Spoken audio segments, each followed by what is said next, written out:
Coffee tea ಮಾರಿದ ವ್ಯಕ್ತಿ ದೇಶದ ಪ್ರಧಾನಿಯಾಗಿರುವಾಗ ಮಜ್ಜಿಗೆ ಮಾರಿ ನಾನು ಎಂಎಲ್ಎ ಆಗಿರುವುದರಲ್ಲಿ ತಪ್ಪೇನಿದೆ?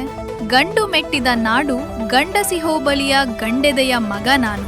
ಯಾವುದೇ ವ್ಯಕ್ತಿಯ ಬೆದರಿಕೆಯ ಸಂದೇಶಗಳಿಗೆ ಬಗ್ಗುವ ಜಗ್ಗುವ ಜಾಯಮಾನ ನನ್ನದಲ್ಲ ಎಂದು ಶಾಸಕ ಕೆಎಂ ಶಿವಲಿಂಗೇಗೌಡ ಹೇಳಿದರು. ಅವರು ಹೋಬಳಿಯ ಗಂಡಸಿ ಹ್ಯಾಂಡ್ ಪೋಸ್ಟ್ ಸರ್ಕಲ್ ಬಳಿ ಗಂಡಸಿ ಹೋಬಳಿಯ ಕಾಂಗ್ರೆಸ್ ಕಾರ್ಯಕರ್ತರು ಶನಿವಾರ ರಾತ್ರಿ ಏರ್ಪಡಿಸಿದ್ದ ತಮ್ಮದೇ 68ನೇ ವರ್ಷದ ಹುಟ್ಟುಹಬ್ಬ ಕಾರ್ಯಕ್ರಮ ಉದ್ಘಾಟಿಸಿ ಮಾತನಾಡುತ್ತಾ, ಈ ಅದ್ದೂರಿ ಹುಟ್ಟುಹಬ್ಬ ಕಾರ್ಯಕ್ರಮ ಕಣ್ತುಂಬಿಕೊಳ್ಳುವ ಭಾಗ್ಯ ನನ್ನದಾಗಿದ್ದು, ಈ ಜನ್ಮದಲ್ಲಿ ಗಂಡಸಿ ಹೋಬಳಿಯ ನನ್ನ ಕಾಂಗ್ರೆಸ್ ಅಭಿಮಾನಿಗಳ ಋಣ ತೀರಿಸಲು ಸಾಧ್ಯವಿಲ್ಲ ಎಂದರು.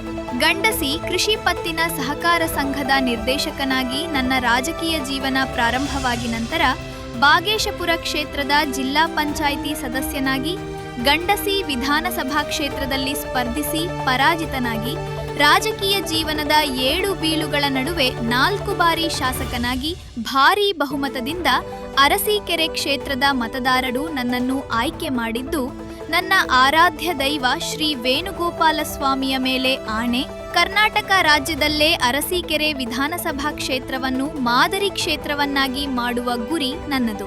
ಕ್ಷೇತ್ರ ಅಭಿವೃದ್ಧಿಗೆ ಪ್ರಮುಖ ಯೋಜನೆಗಳನ್ನು ತರಲು ಕೊಟ್ಟ ಮಾತಿಗೆ ತಪ್ಪಿದ್ದರಿಂದ ಪಕ್ಷ ಬದಲಾಯಿಸಬೇಕಾಯಿತು.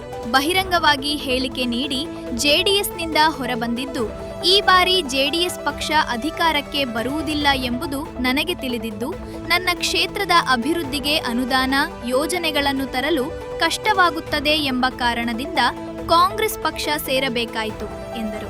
ನಮ್ಮ ದೇಶದ ಪ್ರಜಾಪ್ರಭುತ್ವ ವ್ಯವಸ್ಥೆಯಲ್ಲಿ ಬೇರೆ ಯಾವ ವ್ಯಕ್ತಿಯೂ ಪಕ್ಷ ಬದಲಾಯಿಸಿಲ್ಲವೇ ಎಂದರು. ಮುಖ್ಯಮಂತ್ರಿ ಸಿದ್ದರಾಮಯ್ಯನವರು, ಉಪಮುಖ್ಯಮಂತ್ರಿ ಡಿಕೆ ಶಿವಕುಮಾರ್ ರವರ ಆಶೀರ್ವಾದ ನನ್ನ ಮೇಲಿದ್ದು, ಕ್ಷೇತ್ರದ ಅಭಿವೃದ್ಧಿಗೆ ಅನುದಾನ ತರುವುದನ್ನು ತಡೆಯಲು ಕೆಲವರು ತೆರೆಮರೆಯಲ್ಲಿ ಷಡ್ಯಂತರ ನಡೆಸುತ್ತಿದ್ದು, ಕ್ಷೇತ್ರದ ಅಭಿವೃದ್ಧಿಯನ್ನು ತಡೆಯಲು ಅವರಿಂದ ಸಾಧ್ಯವಾಗುವುದಿಲ್ಲ ಎಂದರು. ಇನ್ನು ಕೆಲವೇ ದಿನಗಳಲ್ಲಿ ಗಂಡಸಿ ಹೋಬಳಿಯ ಕೆರೆಗಳಿಗೆ ನೀರು ತುಂಬಿಸಲಾಗುವುದು. ಸದ್ಯದಲ್ಲೇ ಗಂಡಸಿ ಹ್ಯಾಂಡ್ ಪೋಸ್ಟ್ನ ಎಪಿಎಂಸಿ ಬಳಿ ಬಸ್ ನಿಲ್ದಾಣ, ಹಾಸನ ರಸ್ತೆಯಲ್ಲಿ ಸಮುದಾಯ ಭವನಕ್ಕೆ ಭೂಮಿ ಪೂಜೆ ಮಾಡಲಾಗುವುದು. ನನ್ನ ಅಭಿವೃದ್ಧಿ ಕೆಲಸಗಳನ್ನು ದಾಖಲೆ ಸಮೇತ ತೋರಿಸುವ ಶಕ್ತಿ ನನಗಿದ್ದು, ತಾಲೂಕಿನ ಜನತೆ ಫ್ಲೋರೈಡ್ ಯುಕ್ತ ನೀರು ಕುಡಿದು ಬಳುತ್ತಿದ್ದರು. ಗಂಡಸಿ ಹೋಬಳಿಗೆ ನದಿ ಮೂಲದ ನೀರು ಬರಲು ಗುಡ್ಡಗಳು ಅಡ್ಡ ಬರುತ್ತವೆ. ನೀರು ತರಲು ಸಾಧ್ಯವಿಲ್ಲ ಎಂಬ ಸುಳ್ಳು ಹೇಳುವ ಮೂಲಕ ಕ್ಷೇತ್ರದ ಜನತೆಯನ್ನು ವಂಚಿಸಿದ್ದೀರಿ. ಈಗ ತಾಲೂಕಿನ 539 ಹಳ್ಳಿಗಳಿಗೂ ಶುದ್ಧ ಕುಡಿಯುವ ನೀರನ್ನು ಒದಗಿಸುವುದರ ಜೊತೆಗೆ ಕ್ಷೇತ್ರದ ಪ್ರತಿ ಹಳ್ಳಿಗಳಲ್ಲೂ ಉತ್ತಮವಾದ ಕಾಂಕ್ರೀಟ್ ರಸ್ತೆ, ಹೈಮೋಸ್ಟ್ ದೀಪ್, ಪ್ರತಿ ಗ್ರಾಮದಲ್ಲೂ ಸಮುದಾಯ ಭವನ, ದೇವಾಲಯಗಳ ಜೀರ್ಣೋದ್ಧಾರ, ವಸತಿ ಶಾಲೆಗಳು, ಇಂಜಿನಿಯರಿಂಗ್ ಕಾಲೇಜು, ಪಾಲಿಟೆಕ್ನಿಕ್ ಕಾಲೇಜು, ಇನ್ನು ಹಲವು ಜನಪರ ಯೋಜನೆಗಳನ್ನು ಮಂಜೂರು ಮಾಡಿಸಿಕೊಳ್ಳುವ ಮೂಲಕ ಜಾರಿಗೆ ತಂದಿದ್ದೇನೆ ಎಂದರು. ಜೆಡಿಎಸ್ ಪಕ್ಷ ನಿಮ್ಮ ಮನೆ ಮತ್ತು ಮನೆತನಕ್ಕೆ ಸೀಮಿತವಾದ ಪಕ್ಷ ಎಂಬುದು ಎಲ್ಲರಿಗೂ ತಿಳಿದಿದ್ದು, ಮಾಜಿ ಜಿಲ್ಲಾ ಪಂಚಾಯಿತಿ ಉಪಾಧ್ಯಕ್ಷ ಬಿಳಿ ಚೌಡಯ್ಯನವರಿಗೆ ಎಂಎಲ್ಸಿ ಸ್ಥಾನ ನೀಡುವುದಾಗಿ ಭರವಸೆ ನೀಡಿ ನಮ್ಮನ್ನು ನಂಬಿಸಿ ನಿಮ್ಮ ಮನೆ ಮಗನಿಗೆ ಎಂಎಲ್ಸಿ ಸ್ಥಾನ ನೀಡಿ ಕೊಟ್ಟ ಮಾತನ್ನು ತಪ್ಪಿದವರು ನೀವು. ಅರಸೀಕೆರೆ ಕ್ಷೇತ್ರಕ್ಕೆ ನಿಮ್ಮ ಕೊಡುಗೆ ಏನು ಎಂಬುದನ್ನು ಜನತೆಯ ಮುಂದೆ ಸಾಬೀತುಪಡಿಸಿ ಎಂದರು. ಹುಟ್ಟುಹಬ್ಬದ ಪ್ರಯುಕ್ತ ಡೊಳ್ಳು ಕುಣಿತ, ತಮಟೆ ವಾದ್ಯ, ಚಂಡೆ ವಾದ್ಯಗಳ ಭೋರ್ಗರಿತದೊಂದಿಗೆ ಹಾಗೂ ಭಾರೀ ಮದ್ದು ಗುಂಡುಗಳ ಸುರಿಮಳೆಯೊಂದಿಗೆ ತೆರೆದ ವಾಹನದಲ್ಲಿ ಶಾಸಕ ಕೆಎಂ ಶಿವಲಿಂಗೇಗೌಡರ ಮೆರವಣಿಗೆ ನಡೆಸಲಾಯಿತು. ಕಾರ್ಯಕ್ರಮಕ್ಕೆ ಆಗಮಿಸಿದ್ದ ಗೌಡರ ಅಭಿಮಾನಿಗಳಿಗೆ ಮಾಂಸಾಹಾರಿ ಭೋಜನ ಉಣಬಡಿಸಲಾಯಿತು. ಮಡೇನೂರು ಮನು ಮತ್ತು ತಂಡದವರಿಂದ ಸುಗಮ ಸಂಗೀತ ಕಾರ್ಯಕ್ರಮ ಏರ್ಪಡಿಸಲಾಗಿತ್ತು. ಕಾರ್ಯಕ್ರಮದಲ್ಲಿ ಸಂಸದ ಶ್ರೇಯಸ್ ಎಂ ಪಟೇಲ್, ಕಾಂಗ್ರೆಸ್ ಪಕ್ಷದ ಮುಖಂಡರಾದ ಗೋಪಾಲ್ ಸ್ವಾಮಿ, ಶ್ರೀಧರ್ ಗೌಡ, ಪುಟ್ಟಸ್ವಾಮಿ ಗೌಡ, ಮುರಳಿ ಮೋಹನ್, ಎಚ್ಕೆ ಮಹೇಶ್, ಲಕ್ಷ್ಮಣ್, ಬಾಗೂರು ಮಂಜೇಗೌಡ, ಶ್ರೀನಿವಾಸ್, ಬಿಳಿ ಚೌಡಯ್ಯ, ಹುಚ್ಚೇಗೌಡ್ರು, ಧರ್ಮಶೇಖರ್, ಅರುಣ್ ಕುಮಾರ್ ಇತರರು ಹಾಜರಿದ್ದರು. ಇವತ್ತು ಒಂದು ವಿಚಾರವನ್ನ ಈ ಸಂದರ್ಭದಲ್ಲಿ ನಾನು ಹೇಳಲಿಕ್ಕೆ ಬಯಸ್ತೇನೆ. ನಮ್ಮ ಈ ರಾಜ್ಯದ ಮುಖ್ಯಮಂತ್ರಿಗಳು, ಉಪಮುಖ್ಯಮಂತ್ರಿಗಳು ನಮಗೆ ಹೆಚ್ಚಿನ ರೀತಿಯ ಸಹಕಾರವನ್ನು ಕೊಟ್ಟಿದ್ದಾರೆ. ಇವತ್ತು ಹೋರಾಟವನ್ನು ಮಾಡಲಿಕ್ಕೆ ಅವರ ಹೆಜ್ಜೆ ಇದೆ. ನನಗೆ ಒಂದು ಆಪಾದನೆ ಬಂದಿದೆ. ಏನು? ನಾನು JDS ಅನ್ನ ಬಿಟ್ಟು ಹೋದೆ, JDS ಅನ್ನ ಬಿಟ್ಟು ಕಾಂಗ್ರೆಸ್ಸಿಗೆ ಹೋದೆ. ಕಾರಣ ಏನು? ಇದು ನಿಮ್ಮೆಲ್ಲರಿಗೂ ಬಹಳ ಜನಕ್ಕೆ ಗೊತ್ತಿರ್ಲಿಕ್ಕಿಲ್ಲ. ಯಾಕೆಂದ್ರೆ ಇಷ್ಟು ಜನ ಸೇರಿದ್ದೀರಿ, ಇದರ ಸತ್ಯಾಸತ್ಯತೆ ಗೊತ್ತಾಗಬೇಕು ಅಂತಕ್ಕಂಥದ್ದನ್ನ ನಾನು ಈ ಸಂದರ್ಭದಲ್ಲಿ ಹೇಳಲಿಕ್ಕೆ ಬಯಸ್ತೇನೆ. ನಮ್ಮ ಬಿಳಿ ಚೌಡಯ್ಯನವರಿಗೆ ಒಂದು ಅರಸೀಕೆರೆ ವಿಧಾನಸಭಾ ಕ್ಷೇತ್ರದಲ್ಲಿ ನನ್ನನ್ನು 4 ಸಾರಿ MLA ಮಾಡಿದ್ದಾರೆ. ಒಂದು MLCಯನ್ನ ಯಾವ ಸಮಾಜಕ್ಕೆ ಬೇಕಾದರೂ ಕೊಡಿ ಅಂತೇಳಿ ವಾದವನ್ನು ಮುಂದಿಟ್ಟಾಗ, ಇಲ್ಲ ಹಿಂದುಳಿದ ವರ್ಗಕ್ಕೆ, ಅದರಲ್ಲೂ ಕುರುಬ ಜನಾಂಗದವರಿಗೆ ಕೊಡೋಣ, ಅಲ್ಲಿ ಸಂಖ್ಯೆ ಜಾಸ್ತಿ ಇದೆ ಅಂತ ಹೇಳಿ ಮಾತುಕತೆ ಆಯಿತು. ಮಾತುಕತೆ ಆಗಿ ವರಿಕೆ ಬಂದು ತೀರ್ಮಾನ ಆದಮೇಲೆ ಅವರಿಗೆ ಹೇಳಿದೆ, ನಾನು ಚೌಡಯ್ಯನವರಿಗೆ, ನಿಮ್ಮ ಕುರುಬ ಸಮಾಜಕ್ಕೆ ಕೊಡ್ತೀವಿ ಅಂತ ಹೇಳಿದ್ದಾರೆ, ಆ ಸಮಾಜದಲ್ಲಿ ನೀವು ಸಮರ್ಥರಿದ್ದೀರಿ, ನೀವು ಆಗಿರ್ತಕ್ಕಂಥ ಮಾತನ್ನ ನಾನು ಫೋನ್ ಮುಖಾಂತರ ತಿಳಿಸಿದೆ. ಆಮೇಲೆ ದುಡ್ಡು ಕಾಸಂದ್ರು ಎಲ್ಲವನ್ನು ಯಾರು ಮಾಡೋದು ಅಂತಕ್ಕಂಥದ್ದನ್ನು ಯೋಚನೆ ಮಾಡಿದ್ರು. ಆದ್ರೆ ಇವರೇ, ನಾವು ಅರಸೀಕೆರೆ ತಾಲೂಕಿನ ನಮ್ಮ ಪಕ್ಷದ ಅಧ್ಯಕ್ಷರಾಗಿದ್ರು. ಇವರನ್ನೂ ಕರೆದಲ್ಲನೆ, ನನ್ನನ್ನೂ ಕರೆದಲ್ಲನೆ, ನಮ್ಗೆ ಹೇಳ್ದಲ್ಲನೆ MP ಕ್ವಾರ್ಟರ್ಸ್ ಅಲ್ಲಿ ಹೋಗಿ ಅವರ ಮೊಮ್ಮಗನಿಗೆ MLC ಸೀಟನ್ನು ಡಿಕ್ಲೇರ್ ಮಾಡಿಕೊಂಡ್ರೆ ನಾನು ಅಲ್ಲೇ ಹೇಳಿದೆ, ನಾನು ನಿಮಗೆ ಈ ಸಾರಿ ಮೋಸ ಮಾಡೋದಿಲ್ಲ, ನಿಮಗೆ ಓಟನ್ನು ಹಾಕ್ತೇವೆ. ನಮ್ಮ 594 ಓಟ್ ಇದೆ ನಮ್ಮ ತಾಲೂಕಿನಲ್ಲಿ, ಅದರಲ್ಲಿ 470 ಓಟು ನಮ್ಮದೇ ಇದೆ. ಅಷ್ಟು ಓಟನ್ನು ನಿಮ್ಗೆ ಹಾಕಿಸ್ತೇನೆ. ಆದರೆ ಮುಂದಿನ ಸಾರಿ ಮಾತ್ರ ನಾನು ನಿಮ್ಮ ಜೊತೆನಲ್ಲಿ, ನಿಮ್ಮ ಪಕ್ಷದಿಂದ ನಿಮ್ಮ ಜೊತೆನಲ್ಲಿ ನಾನು ಇರೋದಿಲ್ಲ, ನಿಮ್ಮ ಪಕ್ಷಕ್ಕೆ ನಾನು ನಿಲ್ಲೋದಿಲ್ಲ ಅಂತಕ್ಕಂಥ ಮಾತನ್ನ ನಾನು ಅಂದೇ ಹೇಳಿ ಬಂದದ್ದೆ. ನಾನು ಅವಾಗ ಹೇಳ್ದಲೇ ಹೋಗಿಲ್ಲ. ಅದೇ ರೀತಿ ಗೆಲ್ಲಿಸ್ತು, ನಿಮಗೆ ಗೊತ್ತು, ಎಲ್ಲ ಬಂದ್ರಿ.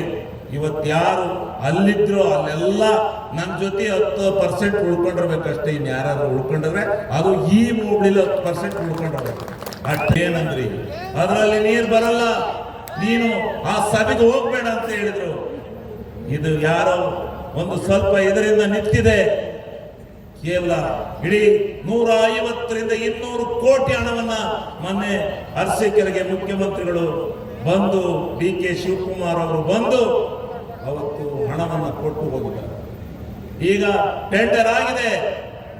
ಇನ್ನ 8 ದಿವಸಕ್ಕೆ ಎಲ್ಲ ಕೆರೆಗಳಿಗೆ ಪೂಜೆ ಮಾಡ್ತೇವೆ. ಗಂಡಸಿ ಹೋಬಳಿಗೆ ನೀರು ಬರೋದಿಲ್ಲ ಅಂತ ಹೇಳಿದ್ರಿ ನೀವು, ಈಗ ಕೊಟ್ಟಿದ್ದಾರೆ ದುಡ್ಡನ್ನ. ಬಜೆಟ್ ನಲ್ಲಿ ಮಂಜೂರಾಗಿದೆ, ಕ್ಯಾಬಿನೆಟ್ ನಲ್ಲಿ ಆಗಿದೆ, ಟೆಂಡರ್ ಕರೀತಾರೆ. ಇನ್ನು 2-3 ತಿಂಗಳಲ್ಲಿ ಇಡೀ ಗಂಡಸಿ ಹೋಬಳಿ ಎಲ್ಲ ಕೆರೆಗಳಿಗೆ ಪೈಪ್ ಲೈನ್ ಎಳಿತೀವಿ. ಏನ್ ಮಾಡ್ತೀರಿ ನೀವು? ಯಾಕೆ ಸುಮ್ಮನಿದ್ರಿ? ವೇದನೆಯಿಂದ ಹೇಳ್ತಾ ಇದ್ದೀನಿ ಅಂದ್ರೆ ಇದನ್ನ ಬಹಳ ಮನಸ್ಸಿನ ವೇದನೆಯಿಂದ ಹೇಳ್ತಾ ಇದ್ದೀನಿ. ಏನಿತ್ತು? ಒಂದು ರೋಡ್ ಇತ್ತ, ಒಂದು ಊರಿಗೆ 5 ರೂಪಾಯಿ ಕಾಂಕ್ರೀಟ್ ಹಾಕ್ಸಿದ್ರ? ಏನ್ ಮಾಡ್ತಾರೆ MLAಗಳು? ಮಾಡಕ್ಕಾಗೋದಿಲ್ಲ. ಅಲ್ಲಿ ಪುಟ್ಟೇಗೌಡರಿಗೆ ಗೊತ್ತು, ವಿಧಾನಸೌಧದಲ್ಲಿ ವಿರೋಧಿ ಪಕ್ಷದಲ್ಲಿದ್ದಾಗ ಯಾವ ರೀತಿ ನಡೆಯುತ್ತೆ ಅನ್ನೋದು ಗೊತ್ತು, ಯಾವ ರೀತಿ ಇದಾಗುತ್ತೆ ಅಂತಕ್ಕಂಥದ್ದು ಗೊತ್ತು. ಈ ಸಾರಿ ವಿಧಾನಸಭೆಯಲ್ಲಿ ಏನಾಯ್ತು? ಟೂರಿಯನ್ನು ನಡೆಸಿ ಅಲ್ಲಿ ನನ್ನ ಮೇಲೆ ಏನು ಇವ್ರು ಧರಣಿ ಕೂತಿರಲ್ಲ, ಕೂತದ್ದು ತಿಮ್ಮಾಪುರ ಮೇಲೆ. ತಿಮ್ಮಾಪುರದ ಮೇಲೆ ಧರಣಿ ಕೂತು ಇವರು ಅವರನ್ನ ಧಿಕ್ಕಾರ ಕೂಗ್ಬೇಕ. ನನ್ನನ್ನ ಈಗಾಗಲೇ ರಾಗಿ ಕಳ್ಳ ಅಂದು ಕೊಬ್ಬರಿ ಕಳ್ಳನೊಂದು ಸೇರಿಸ್ಕೊಂಡ್ರಿ. ಸರಿಯ, ರಾಗಿ ಕಳ್ಳ, ಕೊಬ್ಬರಿ ಕಳ್ಳ, ಚೂರು ಹಾಕಿದ್ದನು ಅವ್ರಿಗೆ ಹಾಕ್ತಾ ಇವ್ರಿಗೆ ಹಾಕ್ತಾ ಅಂತ ಹೇಳಿ ಶುರು ಮಾಡಿದ್ರು. ನಾನು ಅರ್ಧ ಗಂಟೆ ತಡೆದೆ, ಅರ್ಧ ಗಂಟೆ ತರದೆ, ಹೇಳಿದೆ, ಕೇಳಿದೆ, ಬೇಡ್ರಯ್ಯ ವೈಯಕ್ತಿಕವಾಗಿ ಯಾಕೆ ಟೀಕೆ ಮಾಡ್ತೀರಾ? ಕೇಳಲಿಲ್ಲ. ಅವ್ರ ಮೈಕ್ ಆಫ್ ಆಯ್ತು. ನಿಮಗೆ ಗೊತ್ತಾಯಿಲ್ಲ ಇದೇನು ಶಿವಲಿಂಗೇಗೌಡರು ಹಿಂಗೆ ಬೈತಾವ್ರಲ್ಲ ಅವ್ರನ್ನ ಅಂತ ಅಂದ್ಕೊಂಡಿದ್ದೀರಿ. ಅವ್ರ ಬಾವಿಯಲ್ಲಿದ್ರು, ಅವ್ರ ಮೈಕು ಹೊರಗಡೆ ಕೇಳ್ತಿರಲ್ಲ, ಅಲ್ಲಿ ಅವ್ರ ರೆಕಾರ್ಡ್ ಆಗಲ್ಲ, ಧರಣಿಲಿ ಕೂತಾರದು. ನಮ್ಮದು ಮಾತ್ರ, ನಂದು ಮೈಕ್ ಮುಂದೆ ಮಾತಾಡ್ತಾ ಇರ್ತೀನಿ. ಅದಕ್ಕೆ ನಾನು ಹೇಳೋವರೆಗೂ ಹೇಳಿದೆ, ಕೇಳಲಿಲ್ಲ. ಕೇಳದೆ ಇದ್ದಾಗ ಎಷ್ಟು ತಳಿತಾರೆ. ನಾನು ಹೇಳಿದೆ, ಹಿಂಗೆ ಕುಣಿತಿರಲ್ಲ ನಮ್ಮ ಹಳ್ಳಿ ಕಡೆ ನಿಮ್ಮನ್ನ ಏನಂತಾರೆ ಗೊತ್ತಾ, ಅಲ್ಲಿ ಎಳ್ಳಿರಲ್ಲ ಕೋತ್ಗಳು ಅಂತ ನೀವು ಕುಣಿದ್ರೆ ಅದು ಇತ್ತು. ಹಂಗೆ ಕುಣಿತಿದ್ರು, ಮತ್ತೆ ತಕ್ಕ ಇನ್ನು ಡ್ಯಾನ್ಸ್ ಮಾಡಕತ್ತಿದ್ರು.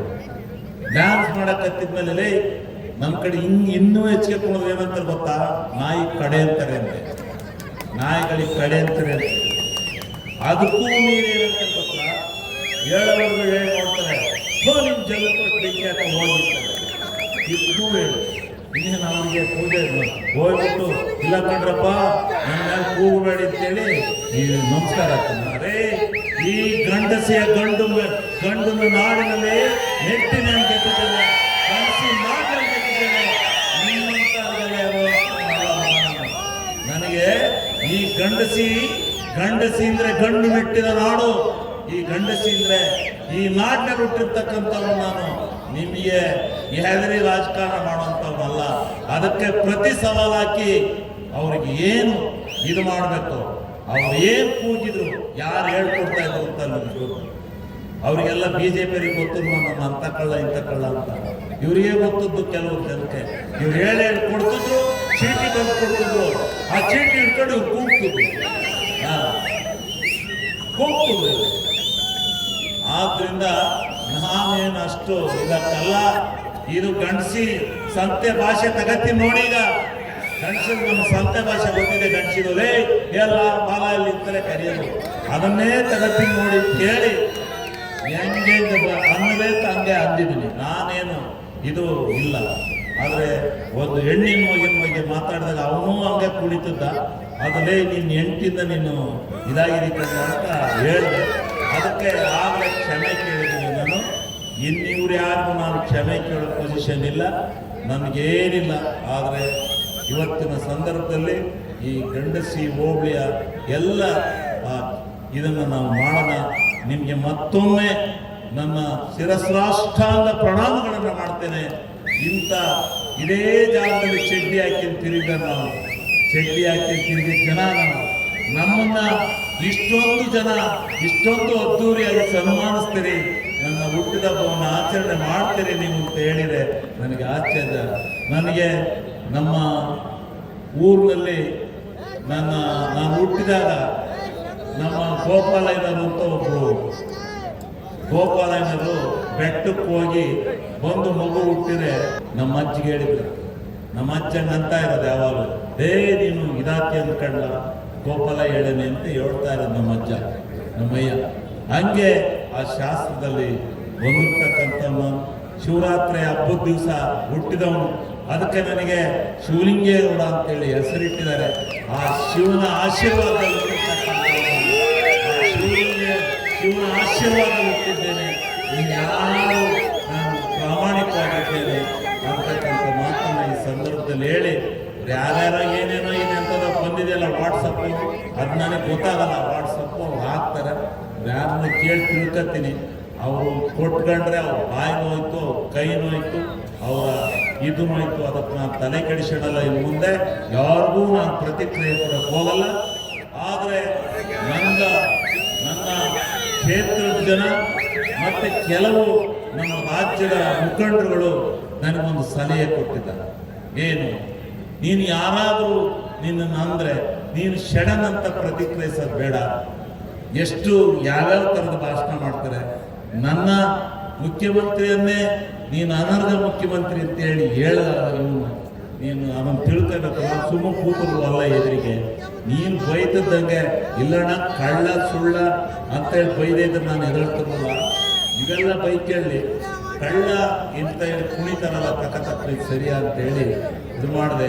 ಹಂಗೆ ಪ್ರತಿಕ್ರಿಯಿಸಬಾರ್ದು, ಆ ಕೂಡಲೇ ಕೋಪ ತಗೋಬಾರ್ದು ಅಂತಕ್ಕಂಥದ್ದು ಒಂದು ಸಲಹೆ ಕೊಟ್ಟಿದ್ದಾರೆ ಬಹಳ ಜನ.